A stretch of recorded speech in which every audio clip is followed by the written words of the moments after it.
2021, une année de plus qui s'achève sous le joug de la pandémie au Covid-19. Les activités au cours de l'année et dans la plupart des secteurs ont été considérablement impactées de façon négative par cette maladie. Les opérateurs économiques et les hommes d'affaires ne sont pas moins touchés. En termes de bilan d'activité, puisque c'est le moment des comptes, les résultats sont peu satisfaisants. Nous vendons des produits en ligne. Donc nous sommes particulièrement spécialisés dans la vente des produits électroménagers. Pour cette année particulièrement, on n'a pas pu vendre comme les années passées. La pandémie du coronavirus a beaucoup agi sur nos activités. Et on a constaté une baisse autour de 30% environ. Nous sommes plus concentrés sur le paiement électronique et le commerce général, c'est-à-dire les produits de bien-être. Nous sommes aussi dans l'événementiel.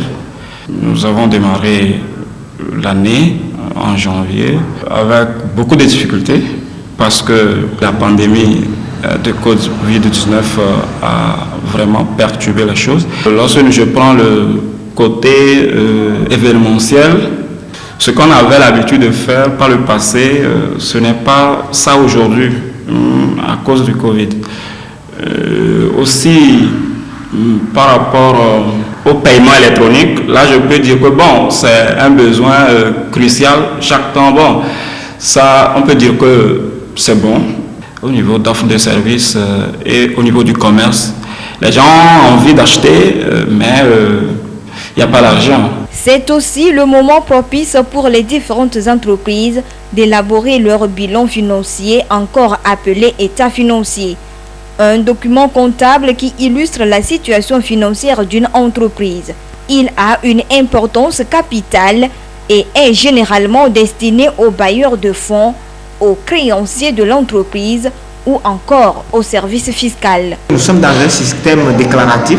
Il faut déposer les états financiers pour pouvoir avoir l'imposition. Il y a des partenaires techniques pour pouvoir vous subventionner et vous devez leur fournir votre état financier pour qu'ils puissent voir ce que vous avez fait l'année dernière. Déjà à partir du 1er janvier 2022 et dans les appels d'offres, on va vous demander les états financiers des 3 dernières années. Et donc, dans ces états financiers, il y aura l'état financier de 2021. C'est un document très important également, dans la mesure où l'entreprise veut avoir des facilités de caisse, des lignes de crédit. L'entreprise doit fournir ce document-là au banquier.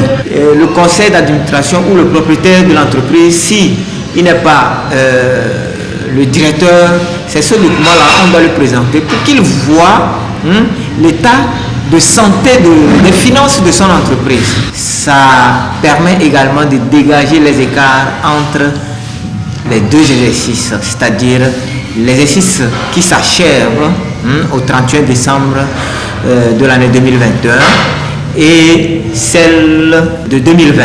L'élaboration du bilan financier dépend-elle de la taille de l'entreprise? Tout opérateur économique a l'obligation d'élaborer ses états financiers et de les déclarer. Que vous soyez petit, moyen, grand, vous devez déclarer. Il est conseillé au moment venu, surtout en fin d'année, de faire appel à un expert comptable pour l'élaboration du bilan financier. Il est habilité à établir l'état financier dans les règles de l'art.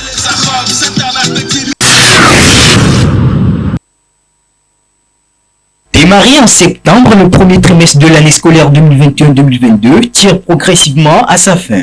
En 3 mois, plusieurs activités pédagogiques ont été menées. Et c'est l'heure de dresser le bilan. Pour certains, les objectifs ont été atteints. Le programme dans son ensemble a été respecté par rapport au découpage de l'année. On a fait les 3 mois sans faire les grèves ni les maladies. Donc tout est bien passé et on a terminé le programme. Cette année, nous voyons que vraiment les élèves ont quand même le niveau acceptable que nous demandons. Vraiment, tout est bien passé. Ça va, on a bien commencé le programme et on évolue bien. Bon, nous sommes au niveau demandé quand même. On a même dépassé un peu. Les choses se sont bien déroulées et nous sommes au niveau du programme demandé. Ça va. Je vois qu'on est largement en avance sur le programme. Bon, généralement, des fois le temps nous surprend. Des fois, s'il ne voulait pas trop, selon les matières, et si l'épreuve vient, il fallait que l'enfant se plaigne. Donc, heureusement, cette année, on a bien bossé. Le travail qui a été déjà fait est quand même acceptable et que nous voudrions à cet instant donc dire nos encouragements à nos collègues enseignants qui vraiment ne laissent pas le temps pour être au chevet des programmes. Le bon déroulement de ce premier trimestre malgré la pandémie du Covid-19 a été possible grâce au sens élevé des uns et des autres et à l'accompagnement du gouvernement. Et chaque acteur éducatif est invité à continuer dans ce sens. Au regard des évaluations mensuelles que nous avons déjà eu à faire et les devoirs que nous avons à faire, nous avons essayé d'avoir un regard donc, aux compilations des résultats à tous les niveaux et nous constatons que le travail est acceptable et que nous espérons que nous allons encore mettre les bouchées doubles pour faire plus que ça. Nous avons suivi les instructions que le ministère de tutelle a dégagées pour que nous puissions bien entamer le trimestre et finir aussi bien l'année scolaire. On ne peut pas bien faire tant qu'il n'y a pas la discipline. Ici, nous mettons un accent particulier sur la régularité afin que nous puissions terminer tous les programmes et laisser les enfants passer des examens nationaux. Pour l'heure, c'est la composition régionale qui a démarré ce lundi au niveau du primaire. Pour le collège, elle débute mardi et prend fin la semaine prochaine. Les congés de Noël débutent le mercredi 22 décembre 2021. La rentrée pour le compte du deuxième trimestre 2021-2022 est prévue au 3 janvier 2022.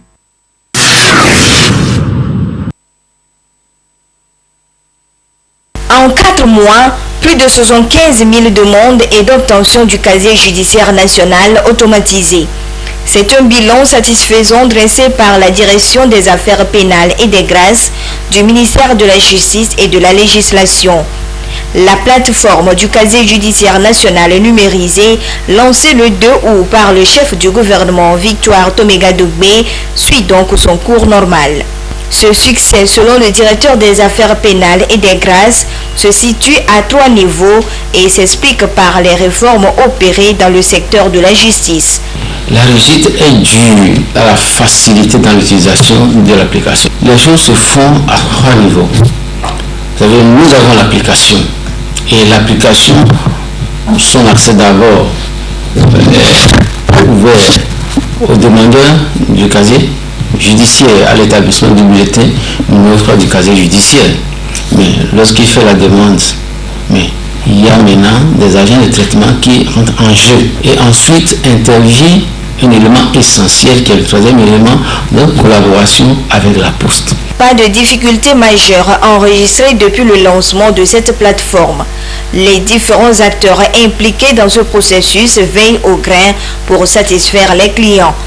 J'ai organisé de façon qu'il y a section traitement, il y a section dépôt et réclamation, et il y a section dépôt poste. Au niveau du dépôt traitement, quand un justiciable rentre sur le site et lance, c'est-à-dire remplit les conditions pour obtenir un casier, c'est chez ces dames-là que ça rentre. Maintenant, quand elles finissent de traiter, elles ordonnent, c'est-à-dire que de A jusqu'à Z, elles mettent ça dans les chemises, elles font descendre ça au niveau de retrait. Donc c'est là, il y a un greffier aussi qui est chargé au niveau de l'OME de cette section. C'est de chez lui que lui il rentre dans le système et il corrige et il tire en moins de 5 minutes, 3 minutes, on remet l'intéressé. Lorsque les gens font leur demande en ligne et qu'au cours de leur demande il y a des soucis, c'est à notre bureau ici, ils font la réclamation. Pour ceux qui ont eu des demandes parfaites, c'est-à-dire qui ont eu des demandes qui ont été acceptées par le système, après 24 heures, ils reçoivent un message de retrait. Et quand ils viennent pour le retrait, c'est à notre bureau ici aussi qu'on prépare les dossiers pour les retraits. Le système marche parfaitement. Nous supplions toujours le gouvernement de toujours penser au service casier pour plus d'amélioration. Un meilleur cadre pour ce service serait un atout, puisque le cadre est un peu restreint. Premièrement, on traite les casiers en haut. On cherche les casiers de la poste, on vient ici. Et les 3 autres, une autre personne écrit le numéro et le nom. et une autre personne met ça dans l'enveloppe et il m'envoie et puis je mets le bureau de poste et le numéro de téléphone et je fais le retrait dans la base avant que la poste n'arrive pour récupérer son casier. Maintenant, une fois que la poste arrive, il fait le décharge des casiers qu'il apporte. Et chaque jour, c'est comme ça se passe ici. Cependant, les populations sont invitées à redoubler de prudence et de vigilance face aux arnaques. Et d'ailleurs, des campagnes de sensibilisation sont prévues dans ce sens pour conscientiser les populations. Ce mode de délivrance est très facile et que quand ils ont quelques petits soucis, un numéro vert est là, les gens sont là pour les accompagner. Il y a aussi quelques phénomènes qui sont signalés. Des gens avec des intentions malveillantes aussi veulent profiter de cette situation pour un peu tromper, anarquer, voilà. Ils rentrent en contact avec certains pour leur faire croire qu'ils peuvent les aider à faire ceci, voilà, et voilà. Donc il faut qu'on sensibilise la population pour leur dire que le paiement, les 500 francs qu'ils payent par flux de timonie, en dehors de cela, il n'y a plus aucun paiement à effectuer pour avoir son casier. La plateforme numérisée permet aux Togolais et aux étrangers d'effectuer rapidement leur demande d'extrait de casier judiciaire. Elle est très bénéfique par rapport à l'ancien système manuel de délivrance, comme le témoigne ce demandeur de casier judiciaire. Ma demande a été rejetée. Je suis venu aujourd'hui pour réclamer. Et il m'a aidé, on a corrigé les choses jusqu'à... J'ai obtenu mon casier judiciaire. C'est un système crédible et fiable créé dans le cadre du programme de modernisation de la justice au Togo. Toute personne qui sollicite un casier judiciaire fait la demande en ligne sur le site casierjudiciaire.gouv.tg en remplissant un formulaire de demande ou appeler le 70 20 27 27 en cas de difficulté.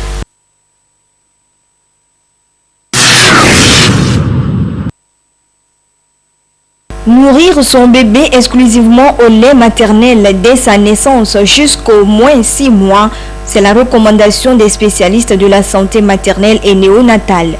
Ceci en raison des éléments nutritionnels importants que contient ce lait pour la bonne croissance et la santé de l'enfant. Malheureusement, certaines nouvelles mamans font face après l'accouchement à une absence ou à une production insuffisante du lait dans leur sein. Un problème constaté aussi bien chez les jeunes mamans que chez celles qui ont déjà eu à goûter à la vie maternelle. Une situation due à 2 principaux facteurs, psychologiques et alimentaires. Si déjà le premier jour après l'accouchement, elle commence par dire tiens maman, le lait ne sort pas, il y aura un blocage. Donc il faut tout d'abord se dire dans la tête que le lait j'en ai et il va venir.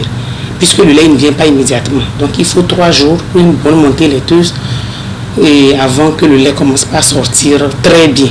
Et ensuite, ça se régularisera par la suite. Secondo, si on ne s'alimente pas bien, le lait ne sortira pas assez également. Il y a d'autres maladies, mais ça, c'est vraiment des cas extrêmes. Il y a des gens qui n'ont pas assez de lait, parce que c'est... En fait, elles sont nées comme ça, quoi. Donc, pour ça, on a des traitements que nous instituons pour les aider. Mais ce problème de manque de lait maternel dans les seins n'est pas sans solution. L'alimentation joue un rôle important dans la production suffisante et l'assainissement du lait maternel. Faut-il encore savoir choisir les aliments? Il faut que l'alimentation soit riche en fer, en calcium. Il faut manger équilibré, les légumes par exemple, les fruits, tout ce qui contient les nutriments essentiels au bon développement du corps. Dans nos milieux, nous avons Adémé, Boma. Nous avons certaines mamans qui disent non, quand tu accouches, tu ne dois pas manger des légumes, tout ça. Là. Je dirais que les légumes, c'est très bon pour la santé. Les fruits, de la viande, des œufs, du poisson. En fait, manger bien, s'hydrater suffisamment, c'est-à-dire boire beaucoup d'eau. De la bouillie, de la farine enrichie, c'est très bon également. En fait, plus tu donnes du lait à ton enfant, plus le lait viendra. Donc c'est pourquoi nous exhortons celles qui ont des problèmes de lait maternel de plus de donner du sein à l'enfant à tout moment. Manger sain, varié et équilibré pour votre propre santé et celle de votre enfant. Aussi pour combler ses besoins nutritionnels. Mais attention à des aliments qui peuvent nuire à la santé des 2 êtres. Il y a du chemin à faire avec le développement du cerveau, donc il faut vraiment éviter de l'alcool, des boissons fortes, excitantes, du café et trop d'épices, je dirais. Vous mangez très épicé la journée, la nuit, votre enfant a du mal à dormir. Il a déjà des coliques qui sont déjà physiologiques, normales, qui vont lui perturber déjà dès le début. Et si vous ajoutez encore des épices, du piment rouge, on dit c'est très bon pour la santé, mais il faut penser à vos bébés. Le gingembre n'est pas mauvais pour la santé, mais l'excès peut entraîner les coliques chez l'enfant. La montée de tête va prendre 3 jours. Nous avons 72 heures. Et pendant les 72 heures, l'enfant a des réserves. Mais entre-temps, il faut beaucoup le mettre au sein pour qu'il bénéficie du colostrum, du premier lait jaune qui sort, qui est très nutritif, très riche, et qui va lui permettre d'être en bonne santé, de rester jusqu'au 3e jour pour que l'allaitement ça se fasse de soi. L'essentiel, c'est de ne pas se précipiter pour le lait artificiel, parce que tant que vous l'instituez dès le début, vous faussez beaucoup de choses. La restriction des aliments en période postnatale est aussi déconseillée. Mettre en pratique ces conseils serait bénéfique pour les nouvelles mamans et leurs nourrissons.